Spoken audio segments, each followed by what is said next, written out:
Well, hello once again. Welcome to episode number 75 of the Weekly Harvest Podcast. My name is Chris Falkavich. You can call me Falko, Director of Game Day Operations, Community Relations with the Brandon Wheat Kings, in-arena voice of the team. This is Rob Mann, radio voice of the team.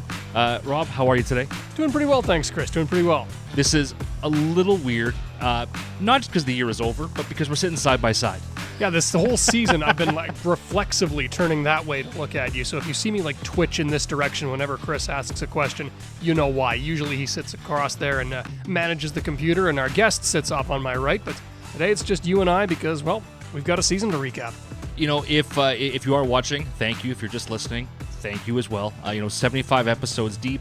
We wish that we were talking about, moving on to round 2 and all the excitement, but unfortunately, Rob, the last couple of weeks for us around here, it's been a lot of that end of the year wrap up, which a lot of people ask me, and we'll get into it here today, about what do you guys do now the season's over? You guys just get to take time off?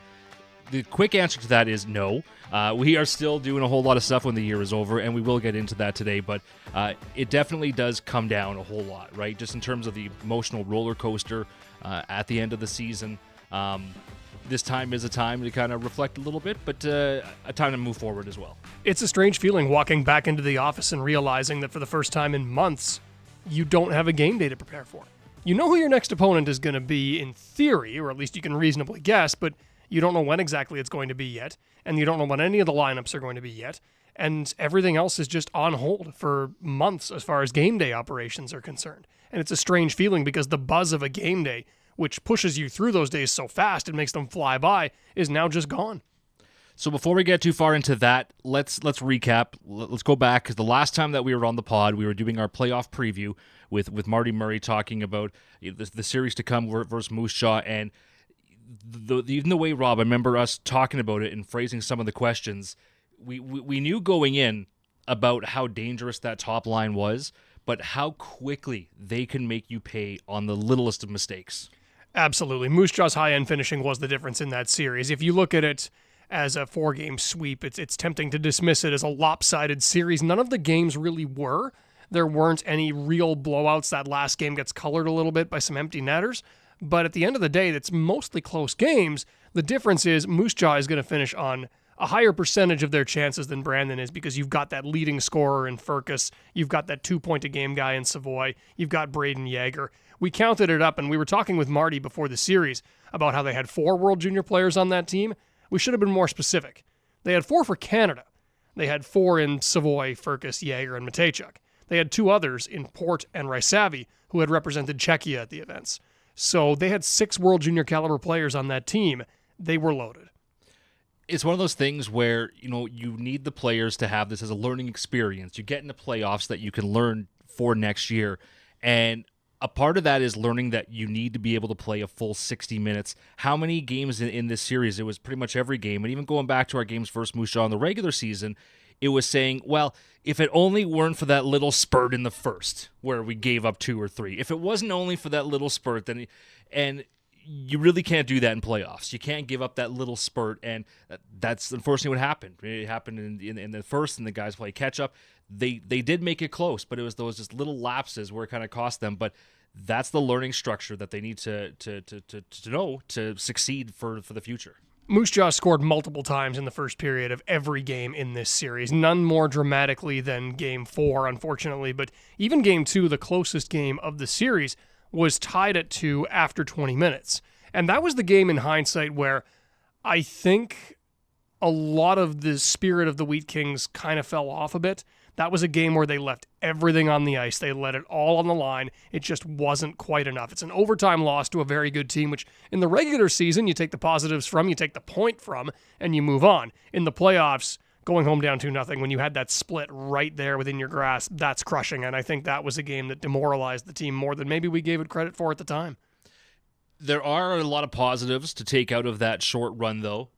One of which is the return of Roger McQueen and the absolute instant impact that he had returning to the lineup. Roger on a lot of radars coming up in the next season. He would be the biggest positive for sure. I mean, he led the series in goals for the Wheat Kings, and he was the only Wheat King up until Game 4, at least, where he had his streak snapped to score in every game. He finished with 4 goals in 4 games, which is pretty impressive against Moose Jaw. And he's still not satisfied. That's the nice thing about when I talked with Marty a little bit about what they were expecting going forward from Roger, because, of course, he was such a big fixture of that playoff series. He said that Roger was still looking for more. He wants to see more from himself next year. And when I consider that Roger's gotten taller but hasn't really filled out yet, I believe that's well within his power to achieve. The skill is there, the smarts are there, that enviable physical frame over which to project is there, and he's been playing at 6'6" and 190-ish pounds. If he can get to 200 plus, he'll be an absolute force next season. End of the season always brings a whole lot of emotion. One of the hardest things in junior hockey, it's the last game of the year, and then any time that a player has to be traded, because it's the goodbyes. It's not just the goodbyes, to their teammates, but it's the goodbye to the Bill families, to the community that some of these guys have lived a number of years in. And one of the hardest things it is that, especially after the end of the game, seeing the faces of, I think right away, Brett Hyland, Jaden Weens, Jackson D'Souza, feel really emotional for those guys that it's coming to an end. I know that all 3 of those guys, I know Rob we want to talk about, but they all made very tremendous impacts in their time here. Oh, absolutely. And I was saying to Pete Gerlinger on the broadcast that it felt like they'd all been here forever, even though 2 of them joined the team either right before the season or during it. It was Jackson D'Souza and Jaden Weens' first years as Wheat Kings, and yet they fit in so seamlessly, and their personalities infected that dressing room so positively that it felt like they'd been here forever. It felt like they had always been Wheat Kings. And Brett Hyland, of course, who his entire career was a Wheat King, was the 3rd member of that 20-year-old group. That is such a good group of personalities to have leading the way, and they are going to be missed here. Instant impacts, for sure. And, I mean, it was an absolute blast to have them. How many times over the years that we've gotten 20-year-olds that I know we've said, why could we have not got these guys a year earlier? Why not 2 years? If they could have been 2-3 year Wheat Kings, much more of the fan base would have seen what our fan base this year did see in those guys. But it was tremendous. Wish nothing but the best for those guys. Of course, in terms of junior hockey, the team is always evolving. That's just the nature of it. So now you look at the 19-year-olds who are going to be becoming the potential 20-year-olds, and of course in our roster we'll do a much further breakdown later in the summer when we get into that with Chris Moulton and stuff. But for our team, there aren't going to be a whole lot of spots open next year for the young guys that we're going to be talking about to be coming in, because a lot of our guys are eligible. There's only a few 19s that are going to be taking up the potential 20-year-old spots. So mathematically, if you want to know how many players a team is going to have to lose from any given roster, you just look at the number of 19-year-olds they have, because they're going to be able to keep 3 of those guys, and 3 20-year-olds are going to move on, so those numbers kind of balance out. So the number of 19-year-olds a team has, that's how many guys they are losing. For the Wheat Kings, it's going to be 5. You've got 5 players born in 2004. You can keep 3 of them, so that's 2 guys left, and then you've lost your 3 20-year-olds. You're losing 5 guys. That's 5 open roster spots, assuming everybody returns. And I got to say, I think some of those roster spots are fairly well spoken for. You look at the guys coming up the pipeline who've made such big contributions this year and shown so promisingly. I'm going to say at least one of those forward spots is firmly claimed, and I would argue that there's a spot on defense that has somebody's name on it as well. There very well could be a couple that have already been, after the seasons that were had. When we're talking, and we'll just start naming some guys here, but we saw the debut of Emerson Clark this season. Had a great year with the Saskatoon Blazers, making it all the way to the final of the TELUS Western Regionals against that stacked Brandon Wheat Kings club that has 4 Brandon Wheat King prospects on it, 3 of which are signed, one of which you're talking about probably has a roster spot next year, potentially 2 of them, I would think, maybe even all 3. I was going to say at the start of the year, don't be shocked at all if all 3 of those guys start the year here. Absolutely, when guys are gone at camp and things, for sure. But the future is very bright, and then you look at the other first-round pick that we just got to see come in at the end of the season, which was Georgios Pantelis. He was here, he got in some action, and it was great to see him around. He had a great career, we're going to call it a great career, but a great year out there at U18. And he was good in the game he was called up for. The last game of the season he played against the Regina Pats, and that's a game that was the home closer for Regina. It was the final turn on home ice for 3 of their 20-year-olds. So it was a meaningful game for Regina, even though as far as the playoffs were concerned, games had ceased to have that meaning for them really at some point during the U.S. trip.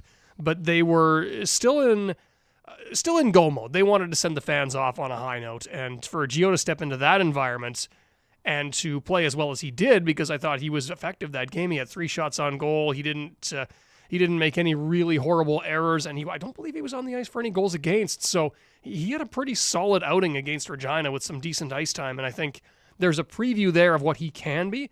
I will say physically, that's a young man who doesn't have to develop too much. He's already 6'2", probably about 190 pounds. If he gets taller in the summer, which is never to be ruled out at that age, a guy coming in at 6'3" and around the 200-pound mark, he's physically ready already for the WHL. One thing this spring is we're not going to get a chance to see a lot of the prospects. We're not going to be doing the full-out prospect camp like traditionally was done. So we'll get to see them. You know, the coaches have their own things going on. They're going to be doing their stuff coming up more in the fall. But I know talking to those guys as they were leaving, all of our young guys, but especially the young ones who I was talking to about specifically, like, oh, well, what's next? It is training. Like, some of these guys used to take some time off and be like, all right, I got this trip. And some guys do have some fun trips and whatnot, of course. But I was surprised by the amount of players leaving that were being like, no, I got this. Like, their holiday is they got time booked with special trainers at different blocks throughout the summer.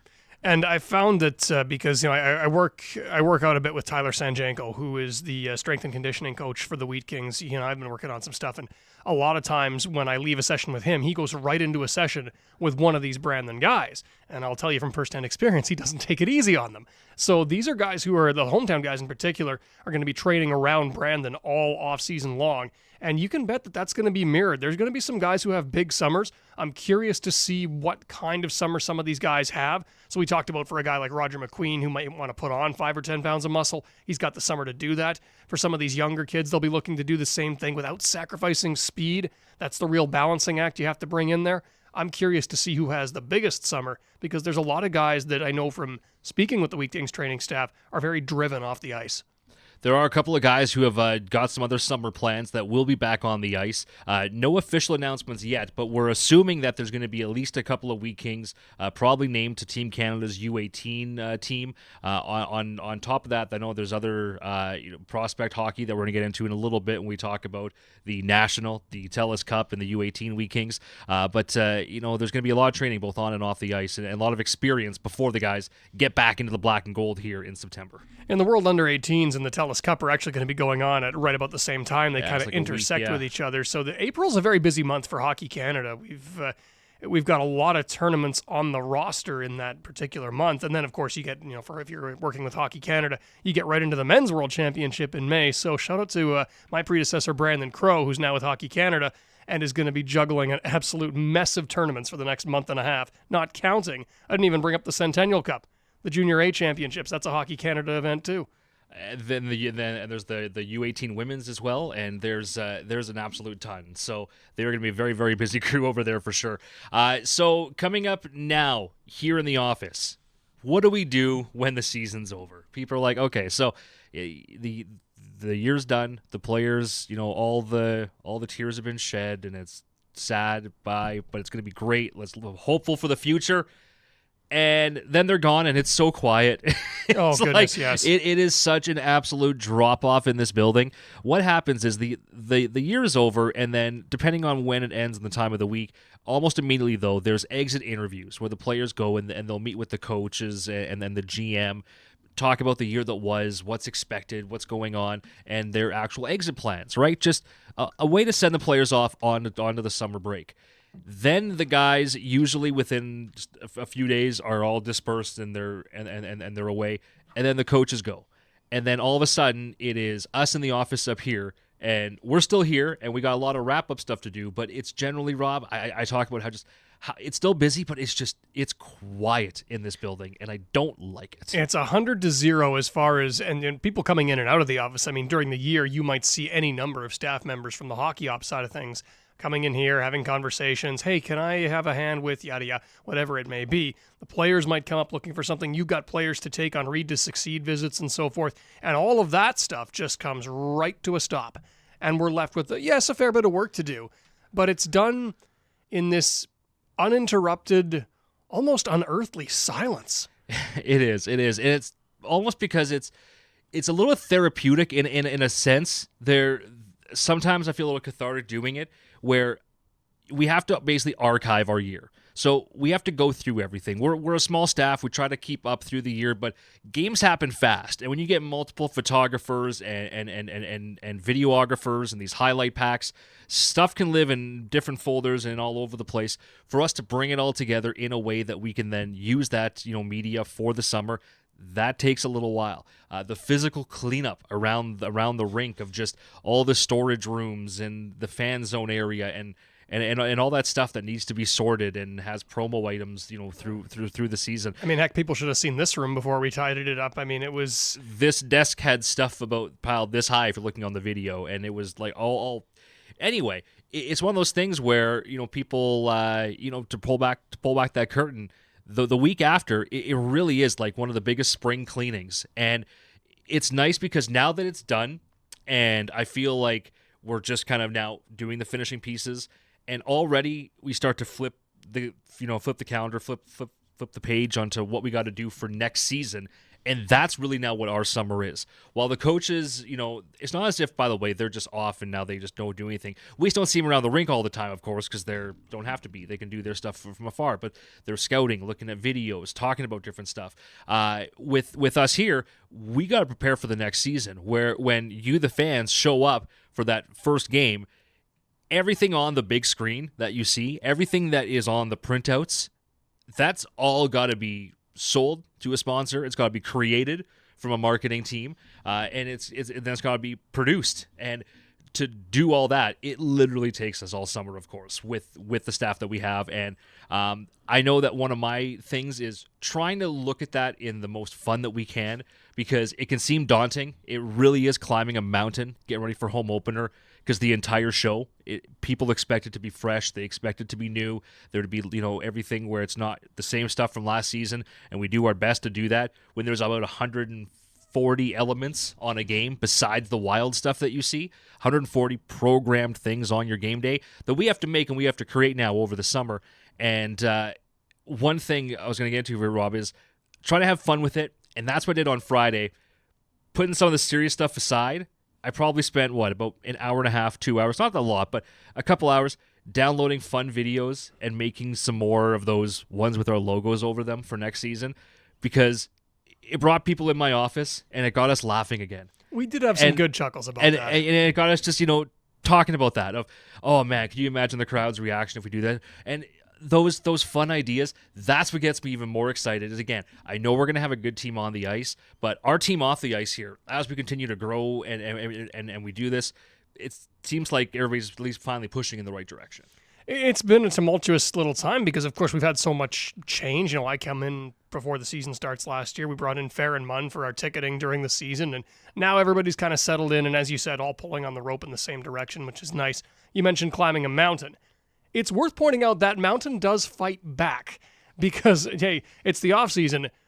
GM Marty Murray, head coach and GM Marty Murray, but I speak specifically to him as a GM right now, he's still working. He still makes trades. Trades still happen in the offseason, and that can sometimes throw a wrench into stuff we do in the office. If we've, say, for instance, had a lot of marketing centered around one particular player, we've got to now make adjustments. So there's a mountain to climb, and it's a changing mountain. And there's certain dates in the offseason that are big on our calendar. For instance, the prospects draft and the U.S. draft, which is coming up. But it's a fun kind of mountain to climb. You just wish it was maybe being done a little later on in the year, as I'm sure it will be next year. Yeah, I could definitely deal with doing this, in like May. That'd be all right. June. But June would be great. June in 2016, that was actually pretty quick. that was a heck of a run in 2016. That was a very quick turnaround that year, but I would take one of those again. I would love to see one of those for the first time. Okay. My career playoff runs have come back in my days when I was working in Junior A, and at that point in time, the playoffs are done usually by the end of April. So it was a little different then. Well, hopefully we're knocking on the desk that for next season and beyond, we can definitely get some deeper runs there. You mentioned briefly the fact that next up on the hockey schedule, it's not actually a game; it is going to be the draft. And I know that GM and the scouts, this is their time. The scouts spend all year making their lists, double checking it. Much like Santa, who's been naughty, who's been nice, who's going to make the top of their list, and then they get into that draft room, and it is chaos, and it is a lot of fun, and that's one of the more hopeful times, too, for a franchise where you can really think about the future, even though those guys, besides one guy taken here in this draft, those guys won't make an impact for at least one more year. It's going to be a lot of fun. I always love the draft, whether it's the NHL draft or the Western Hockey League draft. It's one of my favorite days of the year because it's all optimism. Everything is about a bright future. If you've got any pick at all, this player might turn out to be a great player for your team. And if you have faith in your scouts, as the Wheat Kings do, you've got all that much more belief in what they're doing with the players they pick. For the Wheat Kings, they're going to be picking 14th overall. You don't have a Wheat King comparable on that front in as far back as I've been able to find here. I went back to like the early 90s, and there was no 14th overall pick for the Wheat Kings. Quinn Manti was 13th overall, though, and he turned out pretty well. So that's definitely an indication that the Wheat Kings are going to be able to find a good player. If I go down the list of 14th overall picks in recent memory in the WHL draft, some of the guys I come up with are Zach Benson and Ryder Ritchie. So you've got good players available at that point. There's the U.S. draft, which is evolving. More and more players from that draft are now accepting the offer to come to Canada. You're seeing more and more teams that are making good on those picks. And as you touched on, there is one guy who is going to make an immediate impact. The Wheat Kings probably aren't going to get him. I'm going to say probably. I don't want to rule. You don't think he's going to be available at 14 is what you're saying? Yeah, if I had bold prediction if there, I had Rob. a guess, I mean, I'm putting my neck out there, but that's what we do on this podcast. Bold prediction. So, Landon DuPont granted exceptional status, only the second WHL player to ever be granted that, of course, following the steps of Connor Bedard. Everett Silvertips with the first overall pick in this draft. And it's not their pick, yeah. which is one of those things where you look at a team who made the playoffs as third overall, makes the second round, still playing, and now they got the first overall pick and can land a generational talent if they don't trade that pick, which I don't think they will. No, I don't know what you could trade that pick for that you would reasonably recoup your cost on it. I mean, you could take the pick and then trade him again in 2-3 years and get just as much, if not more. Exactly. And imagine, we're on the marketing side of things. Just imagine being able to market a generational talent like that to your fan base. It would be so, and Everett, to be clear, has a pretty good job going of that already. Like if you go to the United States, their fans are into it. But give a team in that region that kind of bargaining chip, and you're going to see a packed Angel of the Winds arena for years. Incidentally, I was looking through kind of what other teams, and we'll get to where we think the Wheat Kings will stack up, but I was looking into what kind of other teams are looking good as far as certain birth years go, the kind of teams who might be up against the Wheat Kings in a couple of years when they're really pushing and contending. Everett's going to be good with a capital G for a long time. A lot of their best players right now are 06s. They're getting good contributions, don't get me wrong, from guys like Ben Hemmerling, guys who are 04s and 03s and already drafted, like Austin Roost. But like Julius Miettinen and Terrence Smith on defense, both up for the draft this year, both probably going to go. There's a lot of talent from the 06 birth year on that Everett team. They've got like 6 or 7 guys who are productive already at that age. That's shaping up to be a scary good team in a couple of years. Definitely have made a lot of trades in the last few seasons just to stay competitive, though, and have not completely mortgaged the future. So no, although I will say this, when you have a bargaining chip like Olin Zellweger to play with, like they did last year, you are playing with house money. And that's how you restock your cabinets, though. I mean, we've seen that even with the trade that Brandon Wheat Kings made this season. When you can trade somebody and you get those first-round picks, sometimes those first-round picks can turn out to be a lot higher than initially thought. Stelio Matheos, for example. Yeah. It just kind of happens. So Roger McQueen.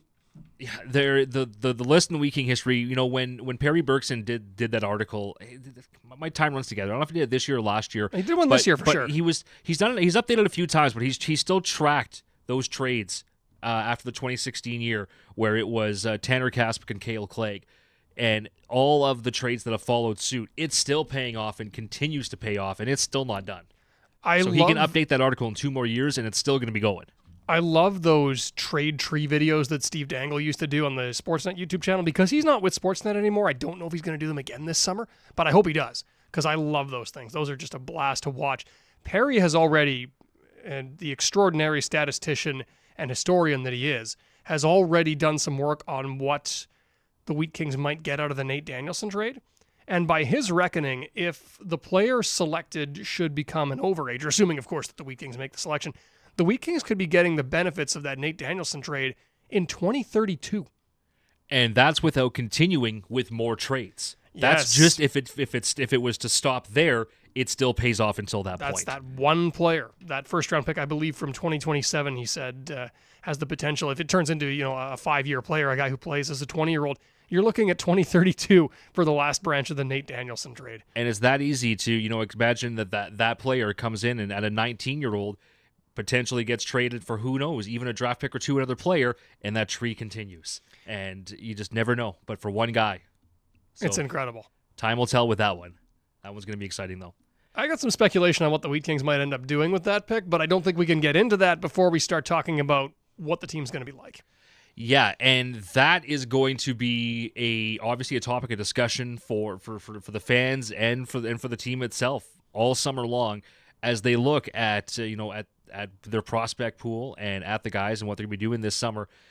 Let's go into now talking about the Nationals, because this is a tournament that we've been tracking at least who's going to be playing there internally a little bit for a while, because we had so many prospects involved across our provinces who could be vying for one of these spots. The TELUS Cup, it's in Nova Scotia this year. There are 6 teams who are going to be making it. There's a Pacific qualifier, which is BC and Alberta. There's a West, which is Saskatchewan and Manitoba. There's the Central, which is Ontario, which we're going to get into. I want to talk about briefly anyway.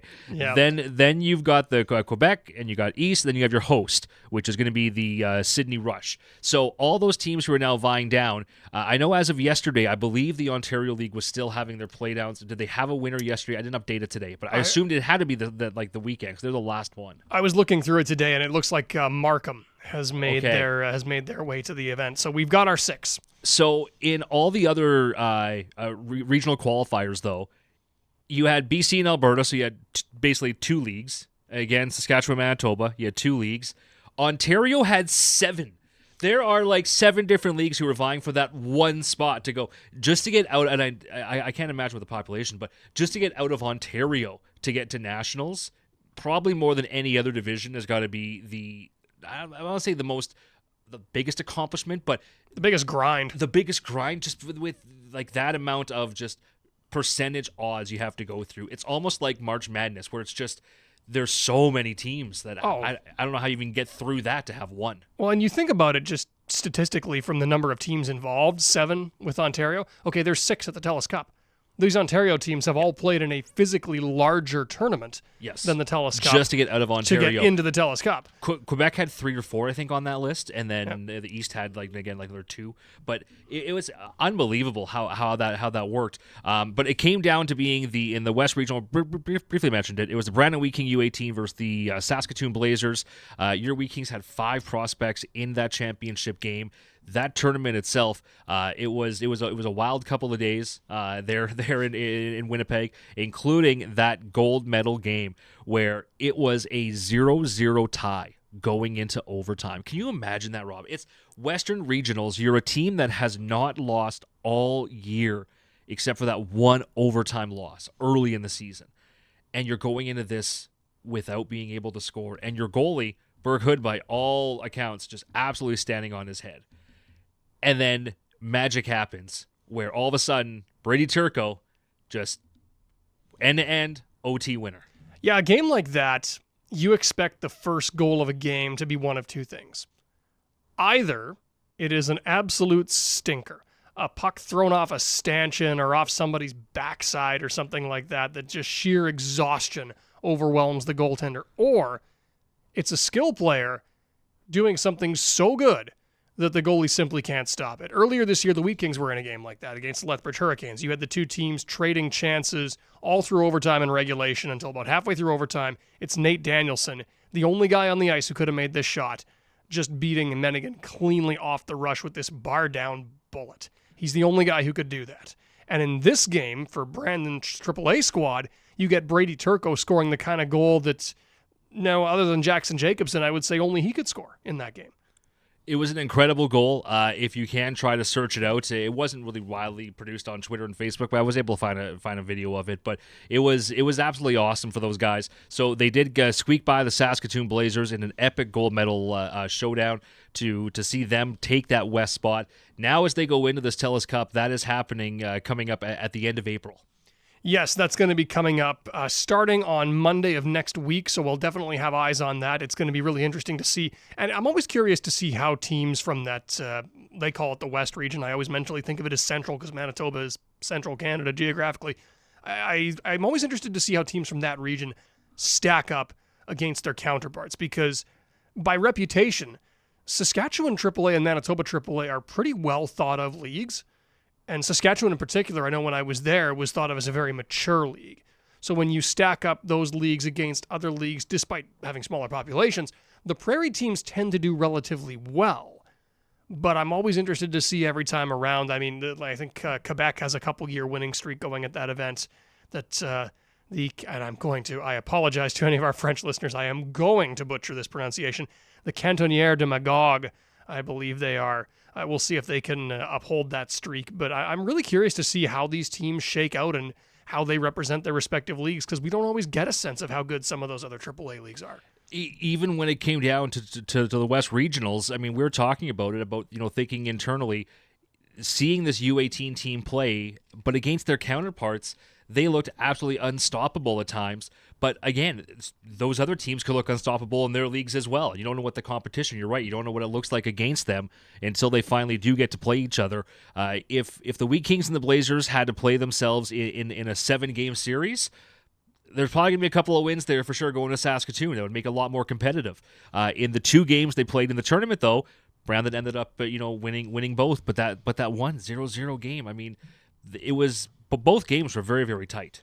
This was no cakewalk, and I'm glad it wasn't because it demonstrates that the guys who are lighting up the score sheet can continue to score when the games get tough. Jackson Jacobson is going to be a good player for the Brandon Wheat Kings. I venture he will not be a 3-point-a-game player at 16. There's going to be difficulties for him breaking into the Western Hockey League as there are for any young player. It's nice for him to get up against competition where he is up against adversity, and I think that's only going to be good for his Brady Turco, Easton Odets, and Ethan Stewart's development.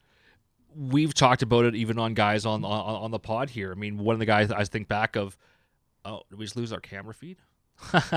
If the camera died, that's fine. I've never looked better. We're still rolling. So, guys like I think about like Jackson D'Souza when he was on the pod, talking about at a younger age when you were having to be a defenseman, you could do different things that you just can't do at certain ages. So eventually you have to get and learn your game and then find what works at that level. He's a little different where it's a goal scorer and Turco and Oda and all those guys. But you're right. There is going to be a further pushback about, how they're going to do this, what their game is really going to be. But at every level so far, they've been up against older competition. Here's Jackson. He was just named the CEHL U18. We haven't mentioned this. Just named yesterday, the CEHL U18 Player of the Year. He's 15 years old. Turned 15 in December. We're talking about a kid that's 14 turning 15. He put up over a point a game, over a goal per game. His assists was over 2 per game for, 100 and... So his cumulative statistics over the full year were like 136 points in 40-some games. But if you look at the regular season, it was 106 points in 34 games, I believe. Yes, and 35 goals. He was... Listen, I tried to find the last time somebody scored like this in Manitoba AAA. There were a couple players who had slightly, and I do mean very slightly more points than him. Dustin Boyd had 107, but Boyd played 40 games. The last time somebody had more than 3 points a game in AAA over the course of a full season like that was Pat Falloon. We're going back such an absurdly long length of time to find the last time somebody scored at his pace. So when he was named Canadian Elite Hockey League Player of the Year, on the one hand, tremendous accomplishment. On the other hand, you kind of find yourself thinking, Was there ever any doubt? Was there somebody elsewhere in Canada that was even in the same stratosphere as this kid? Not at that level. Again, when you talk about what they've done versus their opponents, it is hard to gauge, I suppose, at some different levels. But when you just look at a stat standpoint and the age standpoint and the league, he's in a class. I don't he's think in a class so. of his own. I mean, it's just the year was what it was. He dominated the league. So best of luck in Nationals. I'm really excited to see what this team could do. Not since 2004 has a Brandon team won the national championships. 20 years. It could be the anniversary of another one, potentially. 20 years on the nose. That seems like a good time. That would seem fantastic. Almost like it's happened in Brandon hockey before. 96, 06, 2016. Come on, Wheat King fans. Lines. Come on, Wheat King fans. Something comes to mind. Something happened in 96 for Wheat King fans in 2016. Yeah. Anyways, 20 years seemed to be a good number for Brandon. For the Wheat King's sake, I hope, though, I was going to say. For the WHL Wheat Kings, I hope we can do that quicker than 20 years. I don't want to wait till 2036 for them to win another one, although I don't think we'll have to, the way they're building up. Let's sure hope so. Let's sure hope so. So now next for us here, besides the draft, which when we are going to get some life around here again, I know a lot of our summer, Rob, it is just that. It's about time. We're almost finished after this pod, and another couple of days for us to wrap up all of our digital archiving, and then literally we put a stamp on 23-24, and then we're going to be looking ahead to 24-25. What do you got going on this summer? Well, I do like to golf a little bit. I'll be active one way or another. I'd love to find some summer hockey here in Brandon. I've been missing that the last couple of years in Saskatchewan, where it's not as prevalent. But there's definitely that here. Yeah, I'm going to be looking for it because I will say if you come out of the rink in shorts at about like 9 o'clock on a summer night where it's just starting to cool off, that is one of life's great pleasures. All right, so the Wendy's Summer Hockey League has an illustrious history here. You know what's actually crazy is going to watch some of these games, and they do have different divisions, not to put too much pressure on you. They'll need to be because I'm not making the top one. I know what division you'd be playing in, but there is so much skill in terms of professional hockey from our area. When the guys come back for the summer, that's some of their training as they play in that. You'll see a lot of current and former NHLers and professional hockey guys who are playing in the Wendy's Summer Hockey League here. So probably not against me if divisions are a thing. No, I'm going to respectfully suggest that based on my Thursday skates, I ought not to be on the ice at the same time as some of these guys. I got put on defense the last Thursday skate. Now, I haven't played defense since I was 15, my minor midget year. And who do I look up and see bearing down on me on a 2-on-2 rush? Aaron Rome and Billy. You got Mark Derlego and Aaron Rome coming in on you? Yeah. I didn't stop that rush. No. I really wouldn't think that you'd even be on there for that one. There got to a point, and it didn't take very long, where I was looking over at the other bench to see who was coming on, and then I would go, okay, right, certain guys are coming on, I'm going off. You know what, though? At least you already mentioned on the pod that you're doing training, so you're a lot further along than a lot of other guys. I mean, at least you're physically fit. I'm physically fit. I can push a lot of weight, but as sometimes I'm fond of saying when people observe my hockey talent versus my fitness level, imagine how bad I'd be if I wasn't working out. I'd be in real trouble. I will do a lot of working out over the summer. That doesn't stop, and I don't know. We'll see. We'll see if I can crack that 300-pound mark on the bench press. That'll be fun. I'll see if I can crack the 300-pound mark on the scale. Please don't. So as we turn the calendar page and we think about our summer plans, Rob, the next big thing is looking at next season and forget off the ice and everything we got to do here to get ready for it, but on the ice, it is going to be an exciting time. Let's just, we don't know for sure. We talked about there's going to be a lot of movement in here, but some things we do know to be excited about for next season in terms of our roster. We've touched on Roger McQueen. He's not the only returning guy who we're expecting big things from. Next up is a guy who's going to be coming off of the NHL draft here this year. He is one of the top-rated prospects in it, and that's Charlie Elick. Yes, and that is another item we have on the calendar for this summer is the NHL draft, because it looks like the Wheat Kings are going to restart a streak. They had one kind of come to an end a little bit, but they had some players drafted last season, and I think it's safe to say you will hear Charlie Elick's name called on one day of the draft. Which day depends on who you talk to. I've definitely seen lists, quite a few as a matter of fact, that have him in sort of that back half of the first round. I've seen other lists where he's a pretty firm second rounder. And then when you get into that portion of the rankings, things become almost impossible to read. Like I remember last year going in, Riley Height was ranked kind of in that mid-20s range on a lot of lists. He ended up going to 60-something, and goodness, doesn't that look like a steal right about now? Whereas other guys who were ranked in the 40s and 50s were clawing their way up to the very end of the first round. So at that point, the draft gets fluid. What we're fairly certain about is Charlie Elick is going to hear his name called, and I'm really excited to see when he comes to an NHL camp and starts getting that advice from NHL trainers and coaches and from those NHL nutritionists, and they come back, these guys do, with all this new information in their heads that allows them to take steps forward in this league. I can't wait to see what Charlie Elick does with that information, because he has such an incredible skill set to build upon and turn into that top flight D-man. On the back end, a couple of guys who are looking for some big summers, looking to return and to really make an impact, including Quinn Manti, who made a big jump, and not just on the ice, but off the ice. Just him as a person and his character and his charisma has really come through in the last year. And that came, and we talked about it there again, from NHL camps. He gets one with the Calgary Flames and comes back, and he's a very different player. And I think there's a good chance that the Flames would extend him an invitation again. I think they would be satisfied with his progression. And I want to see what he's able to do at 19, because at this point, the decor really is starting to fall more and more on his shoulders. But he's at an age now where you expect that. And he's gotten used to that responsibility for a couple of years now. So I really want to see him at 19 and see what he does with it.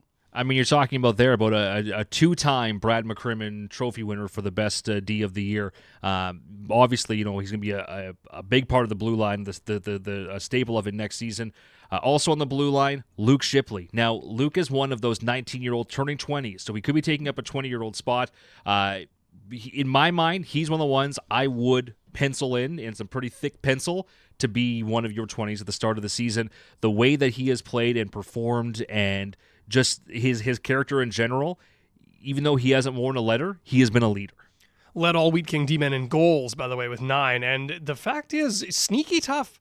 He's a guy who is willing. Now, I didn't have him fighting Jagger Fergus on the fight guard, I'll say that much, but he's someone who will stick up for himself and his teammates. He'll play a physical game. He's pretty well-rounded. He's a guy that would be a very effective 20-year-old, I would think, and he'll be given some opportunities. Again, on the power play, I think that's a guy that has a 20-year-old season in the dub in him, and he has high expectations for himself. That's what I like about Luke Shipley when you talk to him off the ice. He said he wanted to be close to a point per game as a D-man this year, and he was disappointed that he didn't get that.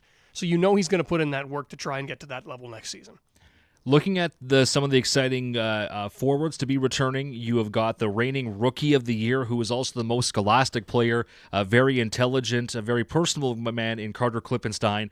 Clip had a fantastic season. It was a little spurty at times, but when he was on, he was finding the back of the net, and he's got a killer shot. That shot is something that stands out about him. But I bet you if you ask other teams about him, the shot isn't what they'll talk about. They'll talk about how he is no fun to play against. He's tough. He's hard-nosed, physical. He's tough. He's in your face. He's almost a bit of a rat.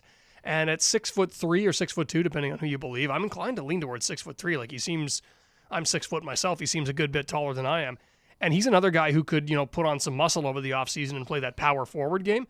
The other thing that's going for him, as a late birthday, like Roger McQueen, next year is his draft year. So he's got that added bit of motivation. That's a guy that I would expect to have a big summer for the Wheat Kings. Caleb Hadland, coming off of last year where he had the injury at Team Canada early. He missed most of the season before returning, just kind of was finding his feet at the end of the year. He came in this year, and Rob, when we were talking about that whole Ironman thing, this might come up on the last pod, but how he played in every single game, including even the preseason, but the way that he's performed, and how many times this year up in the booth, we looked down, and I said something to the guys along the phrase of, look at Hads. Like he was involved in everything. He was just, if it was PK, if it was power play, he was in the corners, he was fighting, he was blocking shots, he was getting points. He really kind of did it all this year. He's your block that shot, throw that hit, leader in all areas of the game, and productive offensively too. He flirted with that 40-point mark a little bit, and I would expect 50+ from him next year point-wise, because there's more ice time to go around. And he is going to have, he's going to have a big summer, because that's a guy, one thing Marty Murray always says about him is you don't have to worry about him working hard. You don't have to persuade this kid to work hard. You don't have to push this kid to work hard. He's self-driven. So I would expect him to come to camp looking to take another step yet and fully capable of doing so. He would be one of the guys I'm most excited for next season, honestly, because there is an offensive element to his game that hasn't been fully tapped yet, even though he had about 40 points. One of the guys I'm most excited about for next year, and just talking about untapped potential, but maybe just because we haven't been able to see him play here a whole lot, and that's Nicholas Johnson. Nick Johnson, when he came over in that trade from Portland for Nate Danielson with Rhett Ravendal, he was hurt, and then he came back, and then he got hurt again. But when he came back and finished the season, I really liked what I saw from him. And I'm really excited to see him, much like Hads was the year before, come back and then see him healthy. Because we only got a very small glimpse of, I believe, what he can do in this league. I've been throwing around the term power forward, and the definition of that term has changed for sure from when I was a kid. He's probably the closest thing to an old school power forward the Wheat Kings have. He's a physical player for sure, and he'll stand up on guys. And it was the game against Prince Albert that I really noticed it, because he and Goldsmith were going shoulder on shoulder quite a few times, and he was standing Goldsmith up. And listen, I've seen Terrell Goldsmith for years now. I know how hard he can hit. There's not many guys who can stand up to him. For Nick Johnson to be able to do that, that says to me that that's a guy who's going to be excellent at protecting the puck, no fun to play against down low. And then a couple games later against Regina, there was an incident where I think it was Drew Mushimansky tried to hit him, and Johnny saw him coming and just cartwheeled him. It was a perfect reverse hit and a perfect encapsulation, because later on, of course, that game he scored, of what he can bring to the Wheat Kings at his best. I don't know what his situation is going to be as far as lines are concerned, because he was playing with Jaden Weens and Brett Hyland at the end there, so his is the only line that's been really decimated up front. I don't know who he's going to find chemistry with, but I'm curious to see who it ends up being. There's going to be a whole lot of juggling, of course, with that. I mean, as there's going to be with everything on the team, as they look to fill those spots. Dominic Peter, that's a guy that this year, when he had a really hot start, I thought we were in for a bit of a miraculous climb. Then he started to struggle a little bit, had to kind of find his way a little bit in the league. And then near the end of the year again, he really started to kind of climb up. And talk about a guy who was, had to get acclaim to the country, to the culture, being away, having his dad come over and visit. I thought that was pretty huge for him during the year. He performed really well for that weekend as well. But that was kind of a turning point as he got comfortable. So now to see him come back next year and be comfortable and know his surroundings, I'm expecting a much bigger year from Dominic Peter. He got comfortable with the puck in different ways as the year went on. He was guilty at times, I think, of deferring to his teammates over passing, and he's told me that, he thinks of himself as a playmaker, which is perfectly fine. He's an excellent playmaker, but that shot of his is such an underrated weapon, and we've seen that a few times this season where he's beaten a goaltender cleanly with it off the rush, or earlier on in the year when he was the one-time option on the power play. And with Brett Hyland moving on as a 20-year-old, I wouldn't be surprised at all if Dominic Peter is the guy perched at the top of that right circle on the man advantage, loading up that big one-timer, because from there he is a threat to both hammer the puck or, with Roger McQueen often being parked in front, be that shot pass kind of guy. He's going to be a very dangerous power play weapon. He's whip smart. He's really effective with the puck. And another guy who, because he's relatively slim but pretty tall, could put on enough weight to play a bit of a stronger puck protection game. Another guy I thought actually had a pretty good series against Moose Jaw. One of the last guys I want to really focus on here and us talk about is Ryland Rorsma. Rors is a guy who was wearing, one of the leaders on and off the ice now for the Wheat Kings for the last couple of seasons. He's now the last piece of that first round draft class where it was Nate Danielson, Tyson Zimmer, and Ryland Rorsma. I feel like now for him, this is coming into like what he's going to feel as really like his true veteran year. Like this is going to be not like he's expecting to see, but this is going to be kind of like in a way Ryland's team. He is a career Wheat King. He's going to get his 250th game this season if all things point the right direction, and they'll all have been with Brandon. He's one of the faster players on the team. When he lets it go, he's got one of the better shots on the team. He broke that 19-goal barrier. He finally did it. He did it. 20 goals. 20-goal scorer, Ryland Rorsma. It wouldn't shock me in the least if he broke 30 this season. He's got the speed, he's got the hands, and he's a hard-nosed guy when he's on his best. So I think this is a player that the Wheat Kings are going to lean on for leadership next season. At the very least, he's a guy you know what you're getting with him. There's no mystery there as far as, is he going to be able to do this? He's a fast player. He always has been. He's a good shooter. He always has been. And he started to find some chemistry towards the end of the year. We talked about forward lines being intact. Him, Dominic Peter, and Mateo Michaels, who we haven't really mentioned too much yet, That's an intriguing line. And one of the reasons I wanted to mention Michaels, because it brings me back to something about Nick Johnson that I just realized I had maybe sold him a little short on. Michaels is right-handed. Joby Baumuller's right-handed. Brady Turco coming up is right-handed.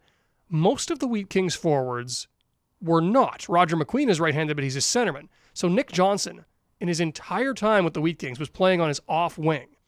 With Brady Turco coming in as a right shooting forward, there might be an opportunity for Nick Johnson to move back to his natural wing position if that's what he wants to do. So that'll be interesting to see.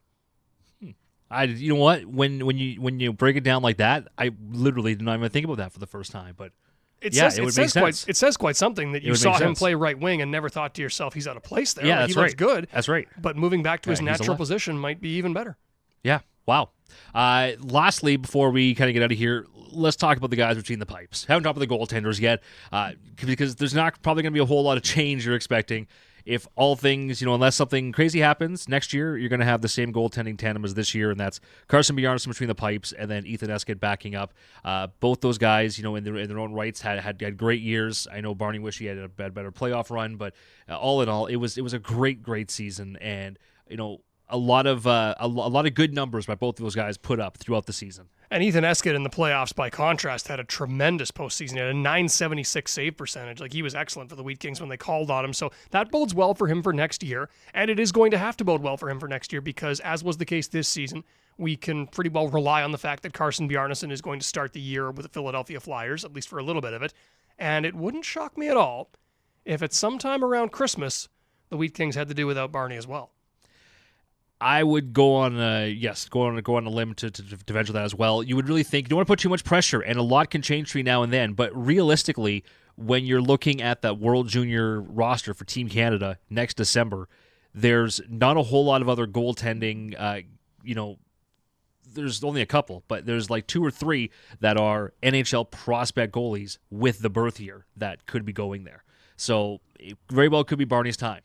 And he's fought hard to earn it. I know he wanted to get there a little earlier than usual this year. 18-year-old goalies don't often go. Scott Ratzlaff was kind of an exception this season. But for Carson, I think he is your number one goalie. He's done everything in his power to earn that. You have no reason to lose faith in him now. And I think what strikes me, I remember watching Reed Dick with the Swift Current Broncos the last couple of years. His 17 and 18-year-old years, he was okay, I would say. Never blew my mind, wasn't somebody who stood out massively. But this year's his 19-year-old year, and look at the numbers he's been putting up. Carson Bjarnason at 19, the same kind of projectable frame that Reed Dick has, the same kind of pedigree. That could be a linchpin. And it could be the Wheat Kings ace in the hole, because there are some teams, not many, but some, that have enough firepower to keep up with what the Wheat Kings are planning on putting on the ice next year. I don't think any of those teams have a goaltender like Carson Bjarnason. He's big, he's agile, and he's only going to get better. So now with him coming up this summer, I know he's going to be around here. We're talking about that. He's got a lot of training to do. But you're right. Then he goes to Philly, goes to camp, and then chances are 19-year-old goalies in the NHL aren't going to be sticking around, right, with their situation. So you're going to be expecting him to get back. But in that time, Ethan Eskett has shown that he can definitely take the reins and go. So. Got his first WHL shutout under his belt this year against Lethbridge. Poor Lethbridge. We don't have anything against Lethbridge. I want to be clear, by the way. There's nothing wrong. I enjoyed Lethbridge as a road city. Except for Forbesy. Oh, you had to bring up Forbesy. I was going to try not to mention him. I actually love Forbesy. He's one of the nicest guys in the game. Of course. He's one of the nicest guys in the game. We love Forbesy. But it looked like the Wheat Kings had something against the Hurricanes this year. Some kind of personal vendetta they were taking out on them because 3 shutouts all year. They were all against Lethbridge. Well, I'll take it. I mean, hey, it's better than no shutouts on the year. That's fine with me. It's got to happen against some team. Sometimes there's just no accounting for teams having each other's number, and the Wheat Kings pretty unquestionably had the Hurricanes' number. So, Rob, I that's pretty much it for the pod here for, I guess, this week. We haven't made a whole lot of plans for what we're going to be doing with this, but there's not a whole lot else to do. So as soon as we have some Wheat King info or something to talk about, I think we could just plan and just pop on and do it again. I will say I would love to hop on and do this as many times as you want to do it. I always love chatting hockey with you. I think around about May 9th. we owe Chris Moulton an appearance on this. That would make the most sense. I mean, for us to do it before then, we definitely could. But realistically, once the hockey guys get back around, we get closer. So what Rob just mentioned was the 9th. That's the day of the WHL Bantam draft. So after we do, of course, that draft, the whole history or the whole future of the franchise can change. So it could be a very historically significant day. Of course, we'll have, we'll talk to those guys, keep track of our social media for all that. That day, Rob, you weren't here yet for the draft last year. It is a zoo around here. It's so much fun. The boardroom is buzzing as the guys make the picks and whatnot. We're going back and forth. We get about, I'm not even kidding here, sometimes a 10 to 15 second heads up about who we're picking before they have to submit it. And the way the league works is after round 1, you just push click on the thing and it submits it, and then that gets pulled to the WHL live site. So when people are on there and they're seeing the names pop up, we're sometimes finding that out literally 10 to 15 seconds before the guys push it, and then we have to try to make all the graphics and the videos and the social media and welcome these kids properly. So it is a whirlwind day, so stick with us on that one. But coming up on May 9th for any hockey fan, it's always fun for draft day because you can think about the future. And one of my favorite things is the Twitter account that goes through every year and picks up all of the dub names. All the first names of the kids. That's one of my favorite things too. How many Jadens this year do you think? Sorry. Is that name passing? How many Jacksons, spelled specifically with an X? Oh, there's going to be at least 4 of them, I think. Jackson. Now, I'm starting to see Jackson, and the Regina Jackson Vaughn has it Jaxsin. That's a unique spelling of that name that I've never seen anywhere else. There's been so many ones that I've seen the last little bit, but it's going to be fun. Whichever new Jackson we're going to draft, you can find out coming up and how it gets spelled coming up on May 9th. So we'll definitely do a pod, I guess, then, but maybe one before. I don't know. We're going to see how the rest of this wrap-up goes. Could be Yaxon with a soft J. I think it's yogging. Oh, boy. Okay, that's going to do it for this week's Weekly Harvest podcast. He's Rob. I'm Falko. We'll talk to you again soon. Cheers.